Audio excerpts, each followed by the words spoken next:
Good morning. On behalf of the Seattle Betsuin Buddhist Temple, thank you for joining today's service.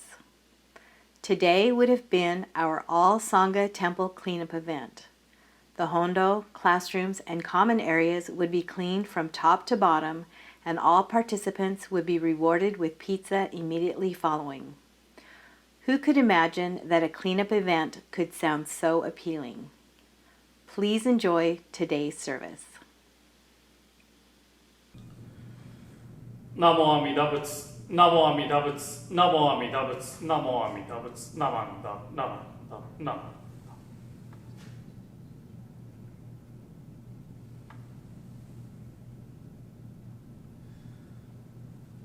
ダ。ナモタッサ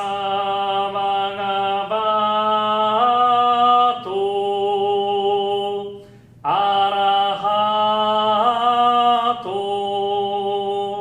サンマサブッダサ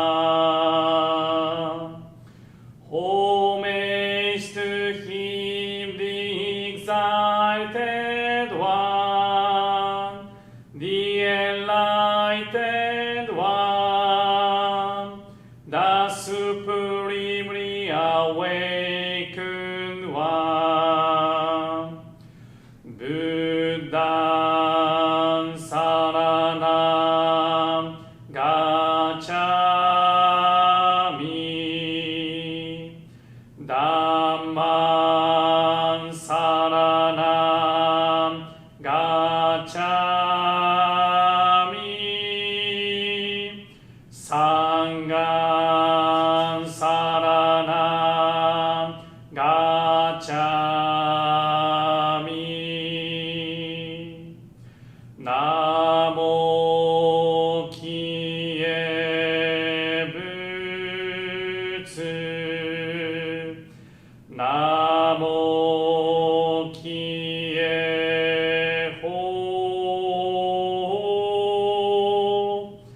Namo Kiye So. I go to the Buddha for guidance. I go to the Dhamma for guidance.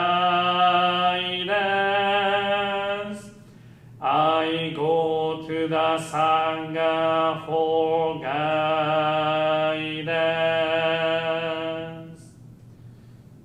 ナモアミダ仏。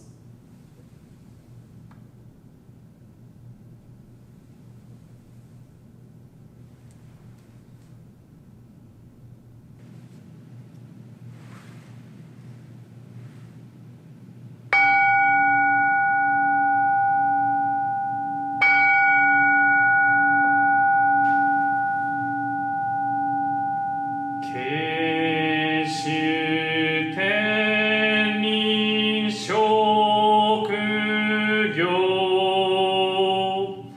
阿弥陀千両族尊在非未明安楽国無量武士周囲年金色心情両線のシャマタ行両造部両目上略小蓮華高雅長来弥陀尊面前炎上両万月以降有料千日月小尿天空くしら高雅長来弥陀尊観音長来観地宇治修十名相法小言能武芸道馬け馬高雅長来弥陀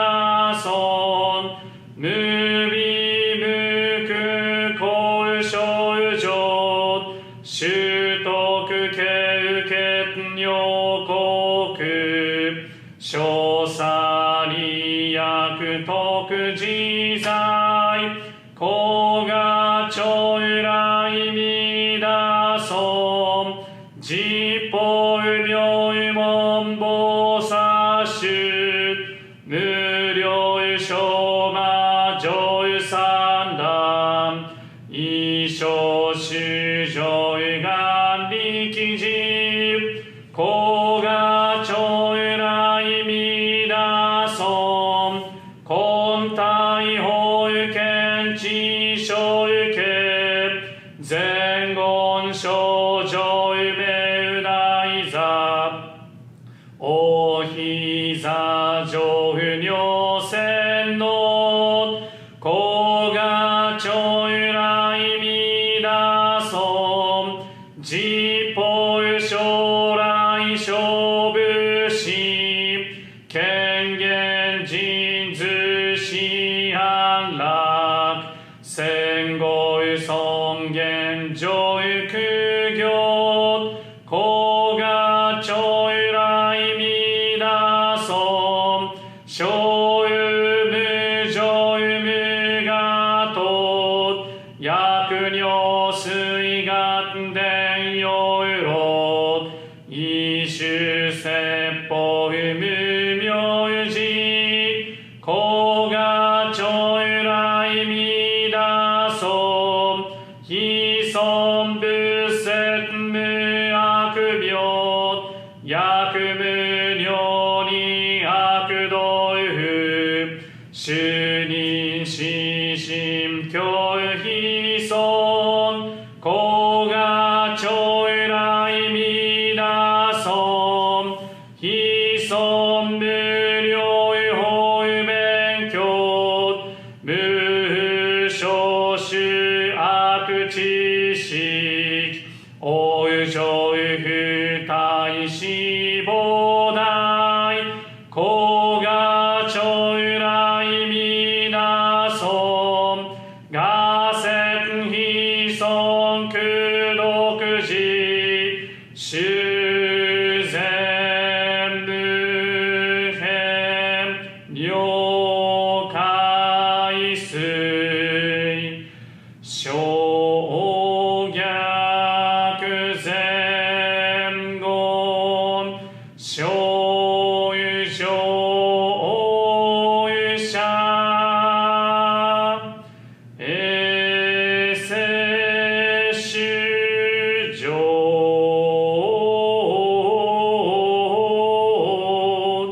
小非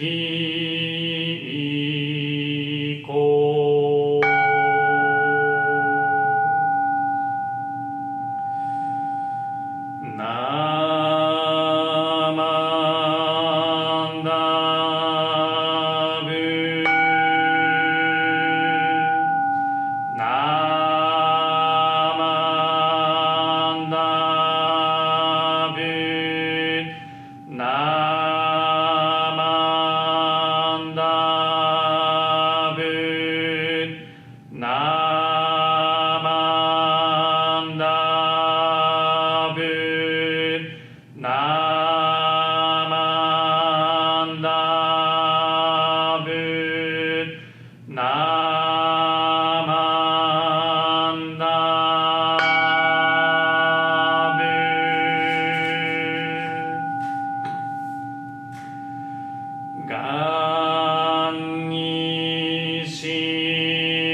ナモアミダ仏ナモアミダ仏ナモアミダ仏ナモアミダ仏ナモアミダ仏ナモアミダ仏ナマンダナマン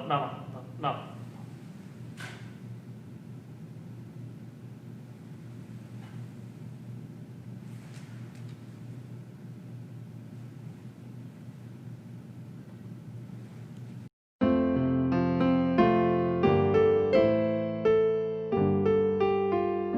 Like the sun breaking through a gray and misty canopy, our voices join, break the silence, grateful to our past.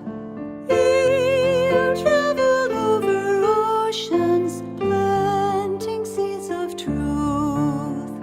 Facing dangers overwhelming with no thought of self. We are joined by the Dharma in a circle without end.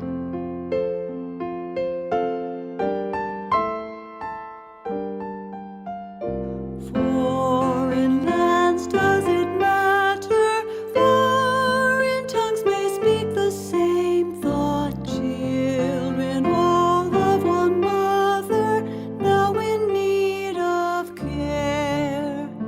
As we gather, draw together, know all life is one. Stand beneath the same cool moonlight, warm beneath one sun. We are joined by the Dharma in a circle without end.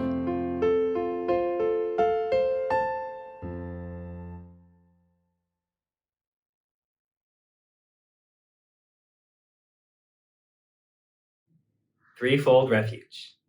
Difficult is it to receive a human form, now we are living it. Difficult is it to hear the Dharma of the Buddha, now we hear it. If we do not cross over to the truth in the present life, in what life shall we cross over? Let us with sincerity and true reverence take refuge in the three treasures of the truth. I take refuge in the Buddha. May we, together with all sentient beings, awaken to the great way of enlightenment and to the unsurpassed intent of Amida Buddha. I take refuge in the Dharma. May we, together with all sentient beings, enter the storehouse of the Dharma, becoming like the wisdom ocean. I take refuge in the Sangha. May we, together with all sentient beings, become units in true accord, in harmony with all things. The peerless, profound, and most wondrous Dharma is rare to encounter, even in many hundreds and thousands of kalpas. Now we are privileged to hear and receive it. Let us thoroughly understand the true meaning of the Tathagata's teachings. Namo Amida Butsu. Namo Amida Butsu. Namo Amida Butsu. Namanda Butsu. Namanda Butsu. Namanda Butsu. Namanda Butsu. Namanda Butsu. Good morning, everyone. Today is November 1st, and it's the day after Halloween, and also there was a full moon last night. I hope that you had a chance to see it. It was so beautiful. I stayed up all night, so if I seem to be tired, it's because I was out in our pumpkin patch looking for the great pumpkin, but unfortunately he didn't come. I always love, of course, the Peanuts cartoons and Charles Schulz's take on there's the Easter Beagle, and there's the Great Pumpkin. I think it's his commentary on a lot of what passes for contemporary religion. Anyway, I hope that you and your family are staying well. It's a very serious time, and I feel a lot of apprehension in my acquaintances and friends, people I talk with. People are anticipating the Tuesday election, which will decide the future of our country. And then, of course, we have the pandemic and the COVID-19 spike in cases. And as a senior citizen myself, I feel like I'm in the vulnerable high-risk group, people in their 70s and 80s. And I feel like it didn't have to happen. You know, it's really unfortunate that wearing a mask, rather than a safety issue, became a political statement. And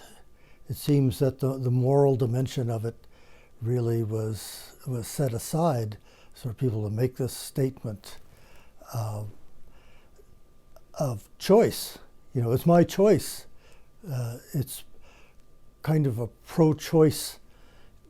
approach to the pandemic. People who would have been,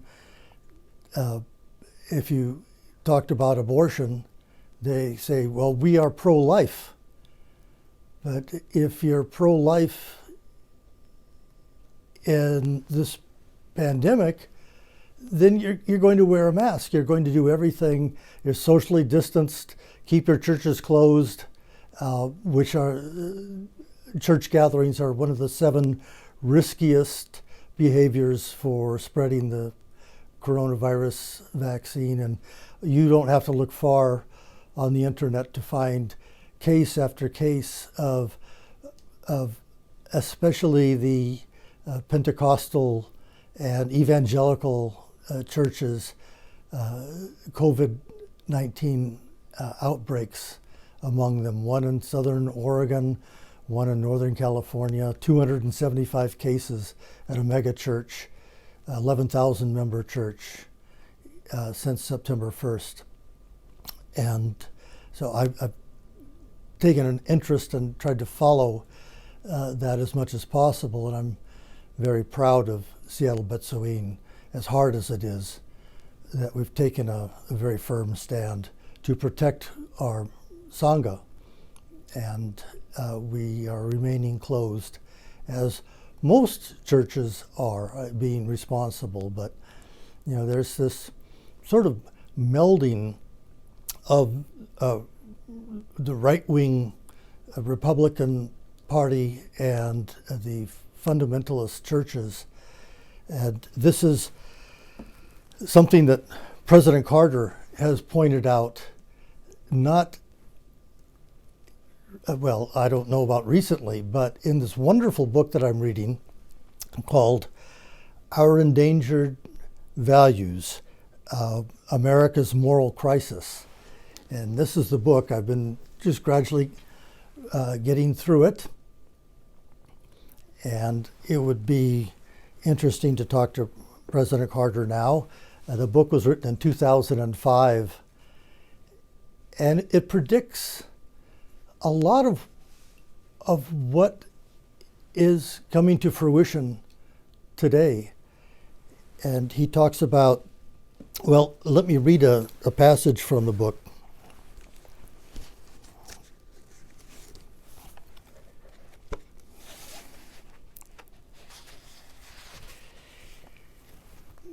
President Carter writes, "There is obviously a widespread, carefully planned, and unapologetic crusade underway from both sides to merge fundamentalist Christians with the right wing of the Republican Party. Although considered to be desirable by some Americans, this melding of church and state is of deep concern to those who have always relished their separation as one of our moral values." As you probably know, President Carter is a devout Southern Baptist, and he talks about, even before his presidency, the takeover of the Southern Baptist Convention by this extreme evangelical movement. And he said in his book that, when he was president and trying to, adhere to this separation of church and state, accepting science and scientific information, not seeing a contradiction between science and religion, but they each have their own realms, he emphasizes in here. But he said the president of the Southern Baptist Convention came to him and accused him of being a secular humanist, which is absurd when you know that even today, President Carter is teaching Sunday school at his church, and people come from far and near to hear his Sunday school classes. So I feel that what we're seeing with the resistance to wearing masks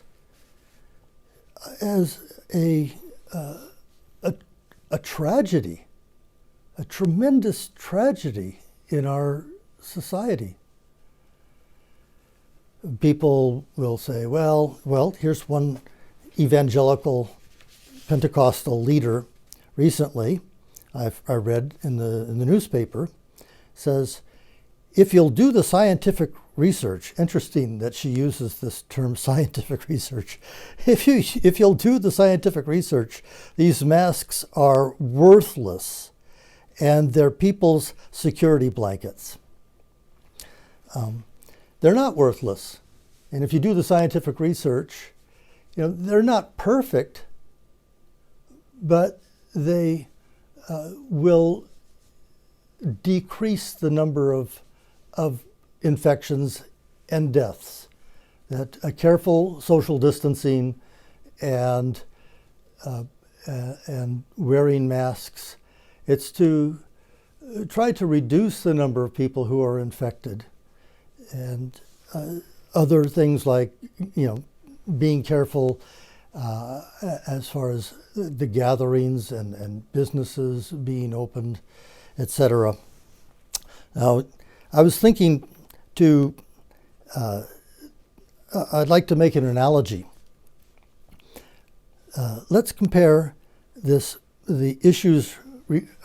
surrounding this pandemic and the debate over abortion. The issue of the debate regarding abortion is usually framed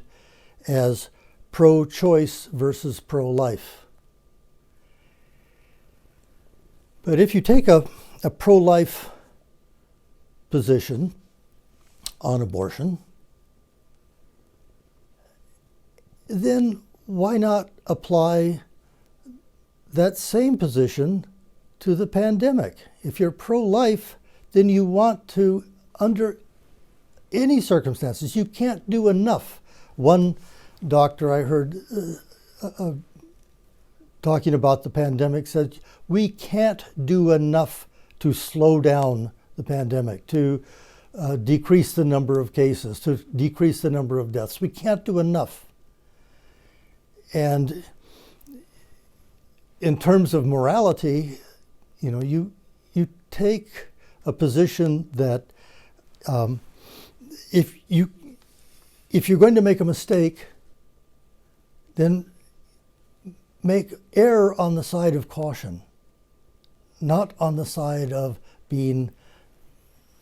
uncautious or reckless. You err, if you're going to make a mistake, on the side of caution. And you take the pain upon yourself. But people don't want to be inconvenienced. And especially in terms of the economy. You keep hearing this, we have to open up the economy, we have to open up the economy. And someone said, well, we have to open up the economy so that people can get medical insurance. It would be even worse if all these people are laid off and they can't get medical insurance. The pandemic would be worse. But then at the same time, they're saying that they're also trying to get rid of the Affordable Care Act. So you see these contradictions in people's thinking, which I find very alarming. It's an extremely serious time that we're in. Now, a pro-life, when people take a pro-life position, they say, well, woman can't have an abortion. Sometimes the extreme position is under any circumstances. But there are different degrees of their position. But the President Carter, in his book, he talks about all these issues that have since 2005 really been crucial issues, and we're still facing. Certainly, with the recent Supreme Court appointee, we're going to hear more and more about the issue of abortion. But President Carter, in his book, he writes about abortion, and I find this very interesting because it's, talking about opening up the economy. We have to open up the economy, even though it might cost people's health, people's lives. We need to get people back to work, try to resume a normal life. You hear about pandemic fatigue, and now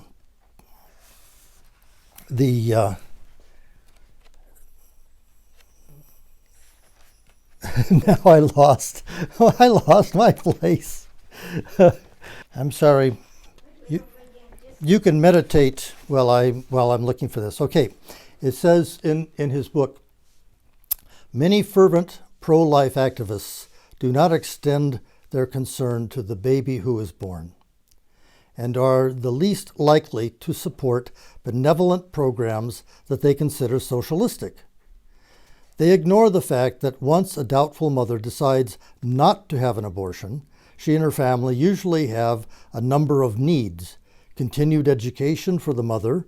or a maternity leave from her job, special health care with insurance to cover the costs, housing allowances, an adequate minimum wage, and tax credits to help the employed mother and her child have a decent life. 2/3 of women who have abortions claim their primary reason is that they cannot afford a child. So it seems like if you are pro-life, then you're going to take the steps necessary in this pandemic to protect life. It's not, but yet what I'm hearing is that when you're in the current situation, if you're pro-life regarding the issue of abortion, these same people are pro-choice when it comes to addressing the pandemic. And it just seems like a total contradiction to me. So anyway, this is, we look forward to the holiday season coming up, and I hope that you and your family stay safe and healthy and are cautious as we go through this. It's difficult to be separated from family, to not have large, the traditional gatherings of family and friends. But maybe we can do something. We've talked about a Zoom Thanksgiving dinner in the family and something of that nature. We will eventually, because of so many people who are working so hard, so diligently to try to develop a vaccine, and who are working to take care of those who are ill. We have to express our gratitude and appreciation, I think, to them. We will get through this, though, and look forward to a new year that will see changes for the better, positive changes, I hope. That is my prayer to the forces that be. So I'd like to conclude my talk with Gassho. I take refuge in Amida Buddha, the Buddha of perfect wisdom. I take refuge in Amida Buddha, the Buddha of boundless compassion. Namo Amida Butsu Namanda Butsu Namanda Butsu Namanda Butsu Namanda Butsu.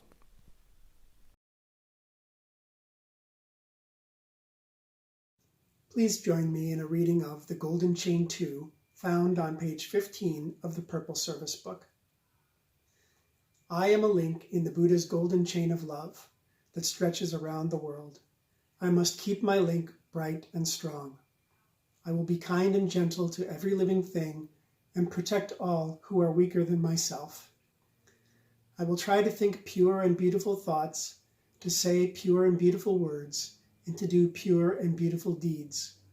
knowing that on what I do now depends not only my happiness or unhappiness, but also that of others. May every link in the Buddha's golden chain of love become bright and strong, and may we all attain perfect peace. Appreciate you joining today's service.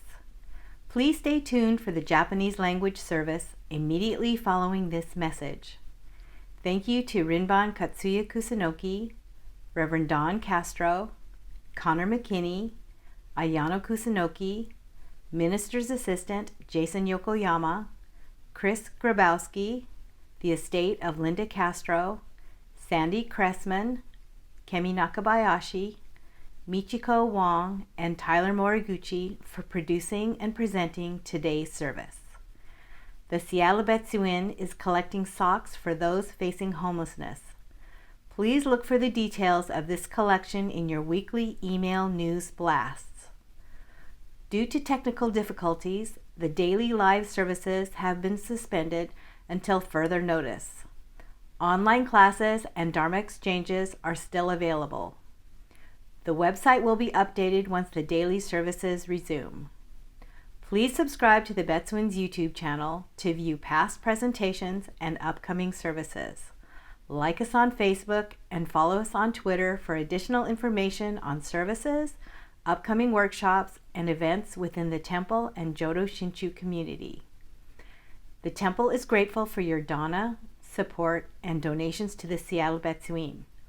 Your gifts allow the Betsuin to continue streaming online services, programs, and Dharma teachings to you at home. May you be touched by Amida Buddha's compassion. Thank you.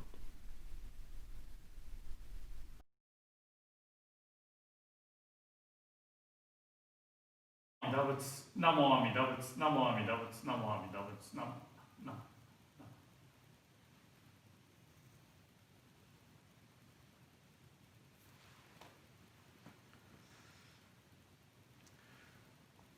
皆さんおはようございます。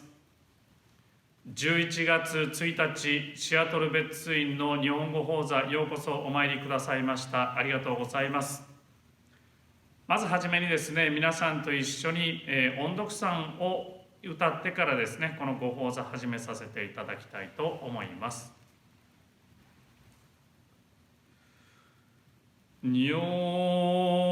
来大悲の音読は身を粉にしてもおずべし知識知識の音読も骨を砕きてもしゃすべし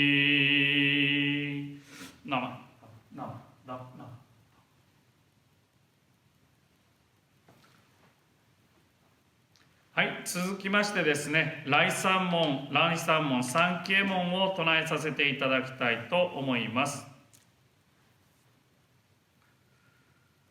来三門、人参受けがたし、今すでに受く。仏法聞きがたし、今すでに聞く。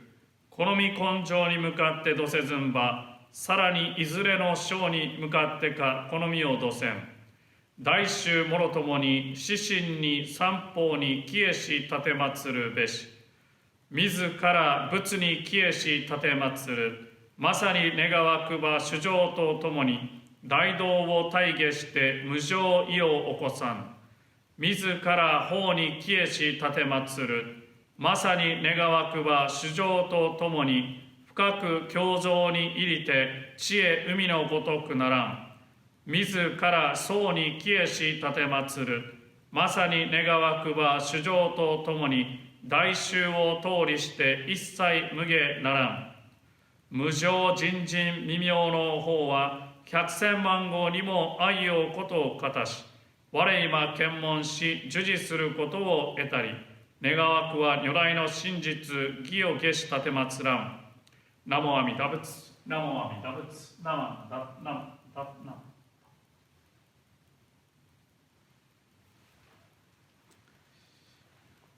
はい、ありがとうございます。改めましてですね、今日はようこそお参りくださいました。11月1日のもう11月ですね、本当早いものです。この御法はですね、始めさせていただくにあたりましてですね、まずは御三代を挙げさせていただきたいと思いますので、合唱礼拝お願いいたします。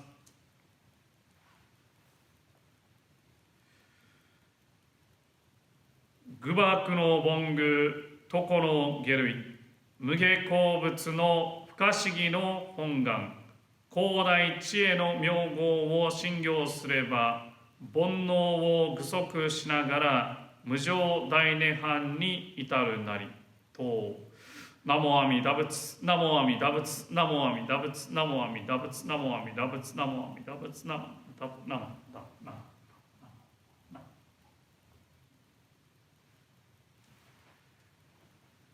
はい、ありがとうございます。改めましておはようございます。今日もですね、朝11月1日、ご法話させていただいておりますけれども、本当に日付を見てね、もう11月かという感じですね。もう今年2020年もですね、残すところあと2ヶ月だけということになりました。本当に時間が経つのが早いものだなというふうに思います。で、気づけばですね、もう外はもう秋というかですね、もうだいぶ冬にも近づいてきてるのかなという感じでですね、寒くなってきております。今年は何か夏からですね、夏が終わってなんか一気に私の印象ではポーンと秋が短くてですね、ポーンとなんか冬にも入りかけてるようなそういう印象を受けておるんですけれども、皆さんはいかがでしょうかね。どのようにお過ごしでしょうかね。これからどんどんまた気温も下がっていってですね、また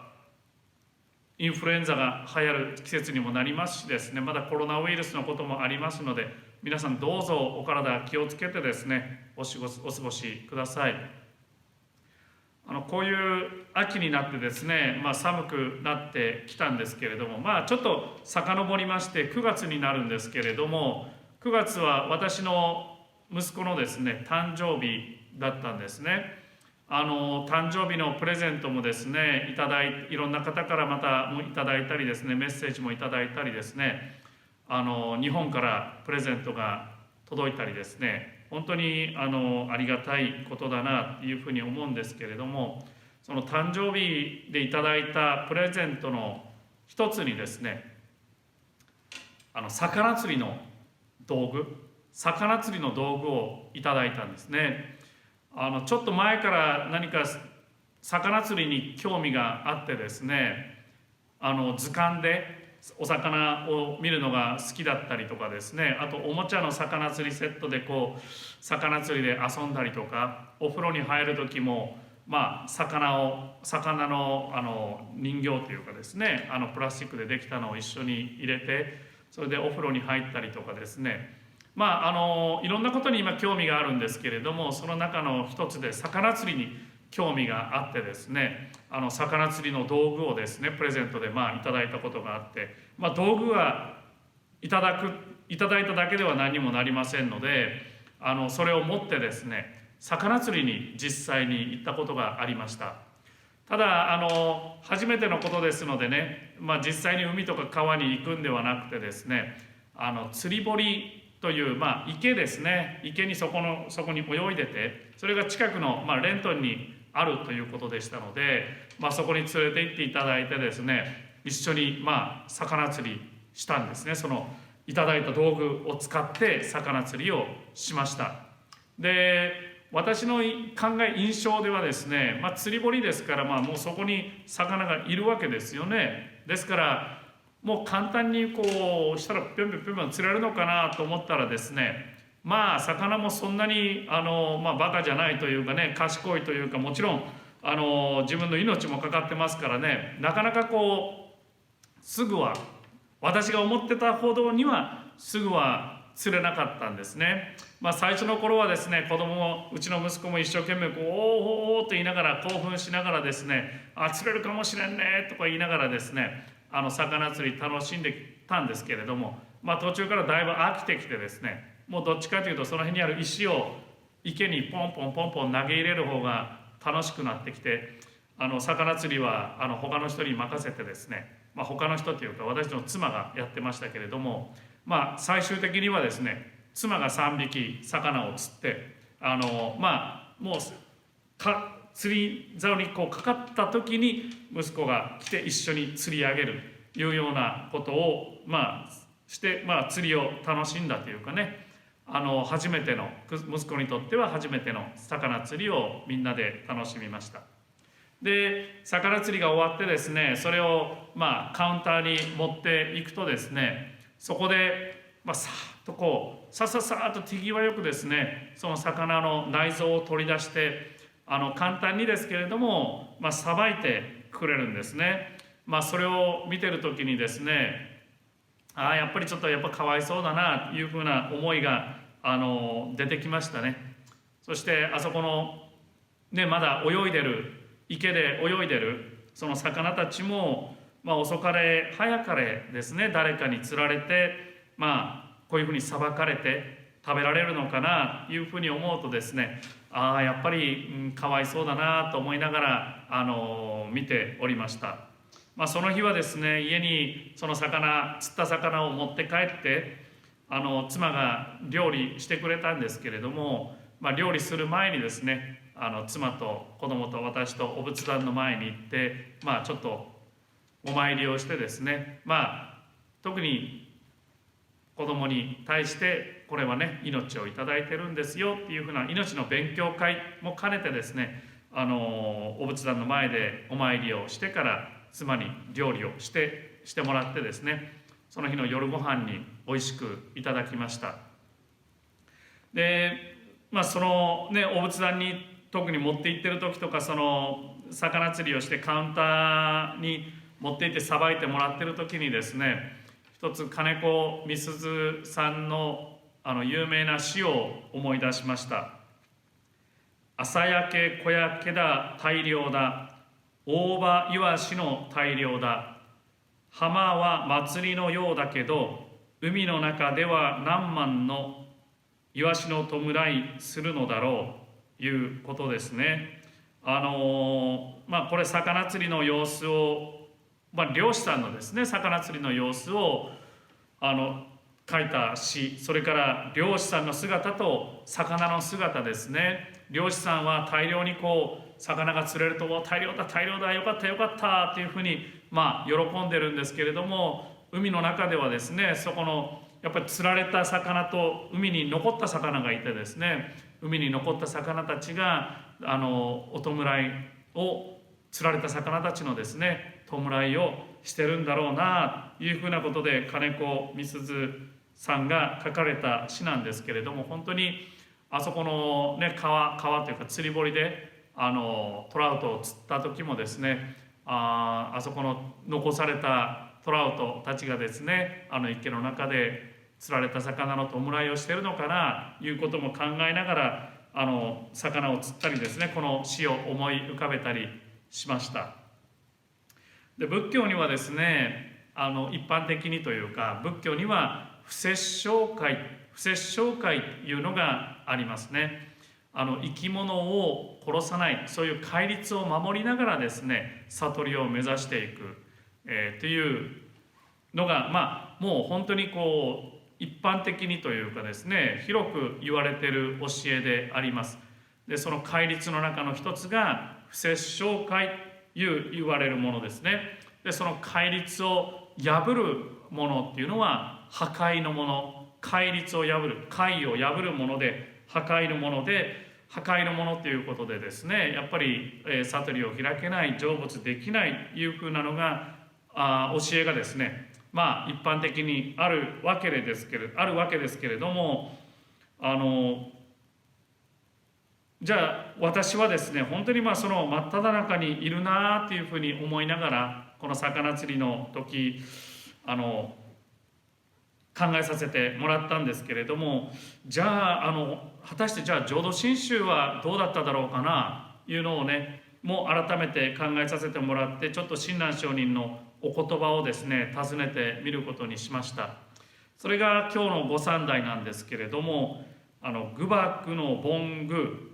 常の下類、無下好物の不可思議の本願、広大知恵の妙号を信行すれば、煩悩を具足しながら無常大涅槃に至るなり。これは唯心正門意というお書物に書かれているお言葉なんですけれども、ちょっと現代語訳今の言葉にですね分かりやすく直されたものをちょっと紹介させていただきます。愚縛の凡愚、常の下類も、ただ一筋に思い量ることのできない無下好物の本願と、無下好物っていうのは阿弥陀仏のことですね。思い量ることのできない阿弥陀様のご本願と、その広く大いなる知恵の妙号南無阿弥陀仏を信じれば、煩悩を身に備えたまま必ずこの上なく優れた仏の悟りに至るということであるというふうに、この唯心正門意では教えてくださっております。でここで現代語訳と言いましたけれども、またその中にもですね難しい言葉が出てきてますね。愚縛の凡愚、常の下類というふうな言葉が出てきてるんですけれども、この言葉にもですね解説をしてくださっております。まずはその解説のところを読まさせていただきます。愚縛はよろずの煩悩に縛られたる我らなり。煩は身を煩わす。脳は心を悩ますという。とはよろずの生きたるものを殺し、おふるものなり。これは漁師というものなり。子はよろずのものを売り買うものなり。これは空き人なり。これらを下類というなり。いうふうに書いてくださってるんですね。もう少し一つずつ解説させていただきたいと思いますけれども、最初に出てきているこの愚縛の凡愚っていうのはですね、こういう漢字を書きます。見えますでしょうかね。愚縛の凡愚ですね。この愚縛凡愚っていうのは愚かなもの、凡愚ということでしょう。で愚縛っていうのはですね、あらゆる煩悩に縛られている私たちのことですよ。愚縛というのはあらゆる、愚縛の凡愚っていうのはですね、あらゆる煩悩に支配されている、あらゆる煩悩に縛られている私たちのことですよ。で煩悩の煩という字は身を煩わすことを意味してますよ。脳は心を悩ませることを言ってるんですよ。ですから煩悩に支配されているもの、煩悩に縛られているものっていうのは身も心も煩う、悩まされるのが愚縛の凡愚ですよというふうに教えていただいております。で次の字ですね、これまた難しい字なんですけれども、とこの下類という言葉が出てきます。とこの下類、とこと言われる人たちは下類ですよ、とこは下類ですよっていうふうに教えてくださってるんですね。で、とっていうのは何を指すかというとですね、とというのはさまざまな生き物を殺し切り裁くものであり、これはいわゆる漁師を行うもののことであるというふうに教えてくださっております。ここではこのとっていうのは漁師のことですよ、魚を取る漁師のことですよ。で、こっていうのはですね、さまざまなものを売り買いするものであり、これは商いを行う人、商売人ですね、商売人のことですよ。で、これらの人々を下類というふうに呼ぶんですよというふうにここではですね解説を加えてくださってるんですね。で、とこの下類のとというのはですね、ここでは漁師というふうに書いて説明を加えておられましたけれども、漁師も含めですね、というのは不殺生会、戒律、この不殺生会という戒律を破る者の代表として書いてくださっているのかなというふうに思います。で、とこの子というのはですね、ここでは商人、商いをする人ということをふうに説明してくださっておりますけれども、商人というのはですね、お金を扱いますね。お金を扱うということはですね、そこに対する執着、貪欲ですから、三毒の煩悩の貪欲に特にですねまみれた人のことを商人ということを一つの例えに出してですね紹介してくださって、それらの方は下類ですよというふうに言ってるんですね。で、これまた注意しておかないといけないなと思うのはですね、まず親鸞書にこれ最初にですね、愚縛はよろずの煩悩に縛られたる我らなりというふうにですね、親鸞上人はこれを他の人を指さしておっしゃってるわけではなくてですね、自分に向けてこれは私の姿ですよ、愚縛の凡愚、とこの下類というのが私の姿であるというふうに自分を自覚見ておられます。仏教の教え、仏の教えとは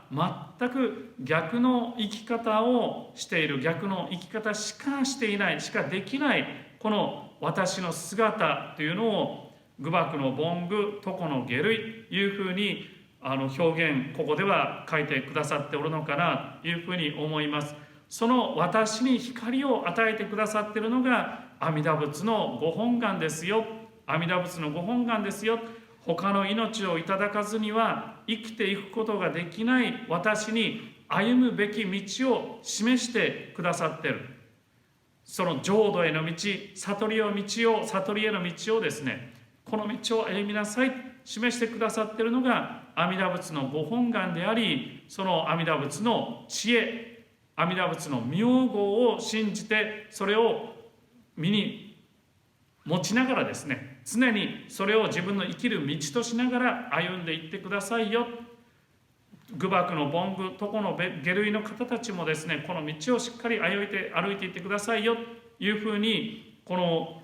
有心正門院では教えていただいております。そこにもそういう人たちにもしっかり歩むべき道があるんですよ。歩むべき道がある、悟り、お浄土への道、成仏への道がありますよというのをですね教えてくださっております。逆に言えばですね、このお浄土への道、このお念仏の道を通して成仏悟りへの道を歩む中でですね、他の命をいただかずには生きておられない私の姿というのを教えていただきます。私の命のありよう、この私の命がどのように生きているのか、生かされているのかというのを見つめることができます。こういうふうに考えるとですね、仏教というのは本当に命を学ぶ道であるなというふうに私はいただいております。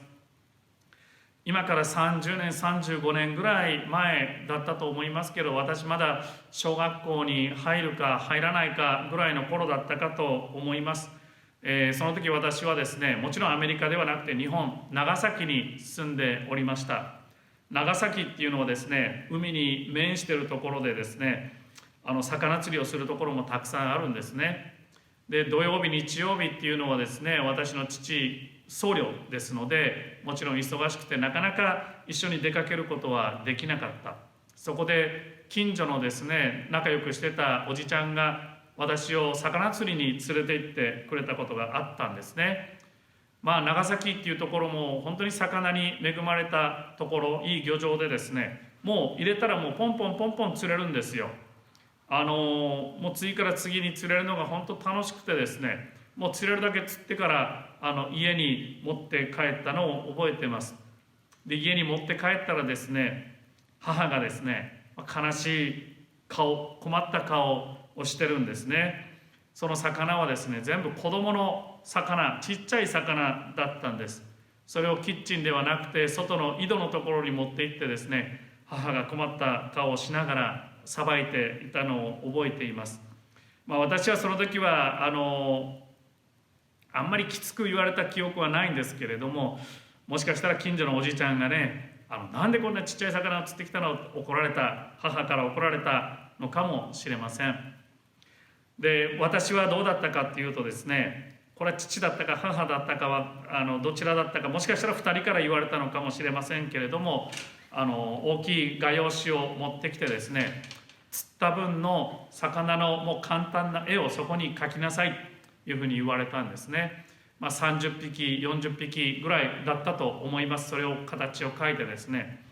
でその分だけ本堂でお参りをしなさい。お参りをしたら一つずつ色を塗っていきなさい。全部塗り終わるまで必ずお参りをしなさいというふうに言われたんですね。ですので朝お参りして一匹塗って、時間がある時は夕方もお参り、一緒に父とお参りして、それも一つ塗ってですね、最後まで続けたというか、続けさせられたのを覚えております。当時の時のことを思えばですね、親から罰を与えられた。こ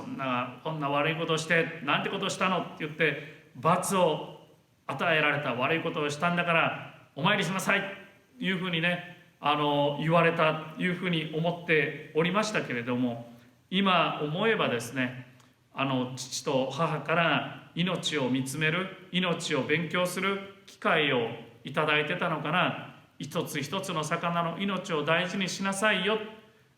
私たちも愚縛の凡愚、常の下類いう生き方なんですよというのをね、教えていただく機会をね、その時にいただいてたのかなというふうに思います。今回もまたですね、子どもの魚釣りを通して命の勉強をさせていただいたように思います。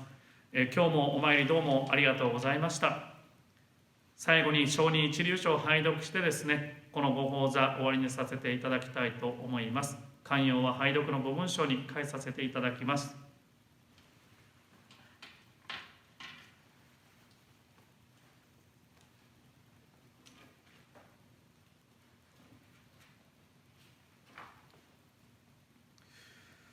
上人一流のご関係の趣は信心のもって本とせられ候。そのゆえはもろもろの造業を投げ捨てて一心に皆に奇妙をすれば、不可思議の眼力として仏の方より往生は事情をせしめたも、そのくらいを一年発起入賞上始終とも釈し、その上の称名念ブッダ如来我が往生を定めたまいし、ご恩法人の念仏と心べきなり、あなかしこ花かしこナモ阿弥陀仏ナモ阿弥陀仏ナモ阿弥陀仏ナモ阿弥陀仏ナモナモ